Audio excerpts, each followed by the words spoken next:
jullit bu góor ak bu jigéen weer waa ngi ñëw jëm si ci yéen nañ farlu gaaw jublu ci yéen làq nga neel ni Ramadan. asalaamaaleykum wa rahmatullahi taala wa barakaatu mbokk yi ñoo ngi leen di nuyu bu baax di leen ziar di leen baalu àq di ko sàkku ci yéen fas yéene dikk ak yéen ci naafilay bis bi muy naafilay Sëriñ Souhaïbou Mbacké ñetteelu guddi ci weeru koor juróom benni rakka ñetti sëlmal rakka bu nekk fatiha benn yoon inna anzalnaahu ñeenti yoon xul yaa ayyuhal kaafiruun ñeenti yoon sëriñ bi nekk ko def insha allahu taala dana mel ne ku goreel junniy jaam yu gëm yàlla dana mel ne itam ku woddu junniy nit ñu rafle waaye nag dana mel ne koo xam ne dafa leel junni nit yu xiif te ñuy ay jullit waaye nag des na ko ca bindal tiyaaba ju toll ne limu ñanaaw ñëpp waaye nag des na ko defal lu ñuy defal nit ñu baax ñi waaye nag deefu ko mbugal itam ci bàmmeel te deefu ko itam xatal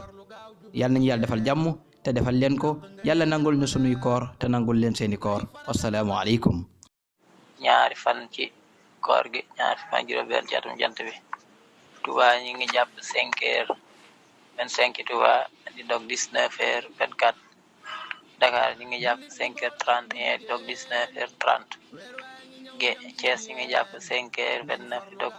19h28 Fatick ñi ngi jàpp 5h27 di dog 19h26 Kaolack ñi ngi jàpp 5h27 di dog 19h26 Ziguinchor ñi ngi jàpp 5h27 dog 19h26 Matam ñi ngi jàpp 5h20 di dog 19h19 Kolda ñi ngi jàpp 5h20 di dog 19h19 Tamba ñi ngi jàpp 5h17 di dog 19h16 Louga ñi ngi jàpp 5h22 di dog 19h22 Saint-Louis ñi ngi jàpp 5h23 di dog 19h22